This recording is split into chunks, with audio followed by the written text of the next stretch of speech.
A Fernando Luque, editor de Morningstar en España. Buenos días.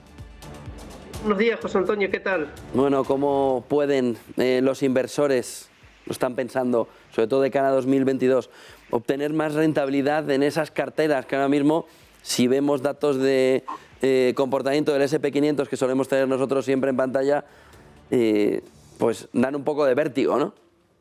Sí, a ver, ¿cómo se puede mejorar la rentabilidad de una cartera? Pues intuitivamente diría, pues acertando con la distribución de activos, ¿no? Que es el factor que explica gran parte de la rentabilidad que obtendrán los inversores. Pero claro, eso es fácil decirlo, pero es difícil ponerlo en práctica porque no sabemos qué tipo de activos se van a comportar mejor dentro de este entorno, como tú decías, pues bastante complicado, ¿no? Y en muchos casos acertar con la distribución de activos pues puede tener también algo que ver con el factor suerte, ¿no? Que también hay que tenerlo en cuenta. Dicho esto, yo creo que hay elementos que pueden intervenir en la rentabilidad, aunque no nos demos cuenta, ¿no? El primer elemento es, yo creo que tener unas expectativas de rentabilidad realista. Hay que tener los pies en el suelo, por decirlo de una forma coloquial, porque si miramos las rentabilidades conseguidas por los grandes índices en estos últimos 12 meses, pues uno debe darse cuenta de que esas rentabilidades están muy por encima de las rentabilidades históricas. Por ejemplo, muchos índices superan el 40% de rentabilidad en ese periodo, en estos últimos 12 meses, ¿no? Cuando la media histórica puede situarse en torno al 6 o el 7%, ¿no? Pero incluso si miramos las rentabilidades de los últimos 10 años, esas rentabilidades de los grandes índices, como pueden ser el S&P 500 o incluso el MSCI Europe, pues duplican prácticamente esa cifra del 6-7%, ¿no? Y puede dar la impresión de que esas rentabilidades por encima del 10% anual a largo plazo es la norma, y no lo es. Y eso puede hacer que los inversores asuman más riesgo del que realmente pueden o deben asumir, ¿no? Ese es el primer factor, tener los pies en el suelo.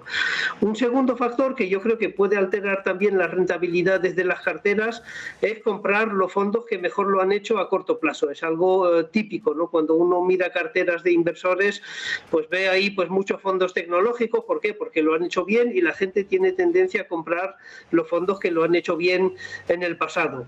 Es fácil de hacer, pero no siempre da rentabilidades aceptables a largo plazo. Un tercer factor, que eso pues yo creo que lo hemos comentado en algunas ocasiones, es intentar adivinar la evolución de los mercados, es decir, hacer market timing en lugar de mantener una distribución de activos que sea coherente con el riesgo que podemos asumir y que queremos asumir, ¿no? Ahora bien, el no hacer market timing no significa que uno no puede cambiar la cartera en función de la evolución de variables macroeconómicas o incluso microeconómicas, ¿no? El hacer market timing no significa pues quedarse anclado con la cartera, porque uno pues lógicamente pues se va cumpliendo el plazo, el horizonte temporal que teníamos en mente, y eso hace que tenemos que modificar esa cartera. Y luego hay un cuarto factor que es fácil de aprovechar, pero que no siempre se aprovecha, es el factor fiscalidad, ¿no? La gente olvida mucho la fiscalidad y en particular, ya que nos estamos aproximando a final de año, pues aprovechar las minusvalías de algunos fondos. Por ejemplo, recuerdo que algunos fondos de renta fija pues están sufriendo rentabilidades negativas en lo que llevamos de año. Aprovechar esas minusvalías para compensarlas con plusvalías en otros fondos. Estos son 4 elementos que hay que tener en cuenta para de alguna forma mejorar la rentabilidad de las carteras.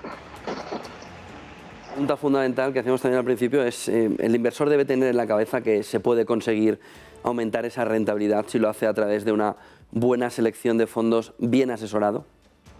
Sí, claro, también se puede mejorar la rentabilidad de la cartera mejorando la selección de fondos, ¿no? Yo muchas veces veo pues en carteras muchos fondos similares, ¿no? Y ahí, claro, tener, yo qué sé, 5 fondos de renta variable de tecnología, pues hasta cierto punto no tiene sentido, ¿no? Ahí hay que concentrarse en los mejores fondos.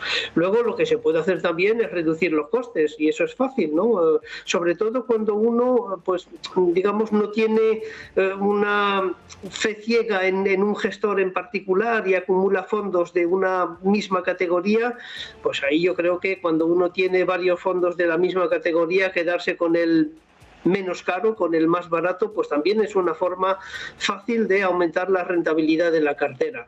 Eso no quiere decir que el fondo más barato necesariamente lo vaya a hacer mejor que el fondo más caro a corto plazo, pero si uno tiene un horizonte de largo plazo, claramente el factor coste tiene un impacto enorme en la rentabilidad al cabo de muchos años.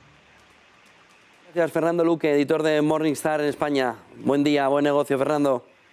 Muchas gracias.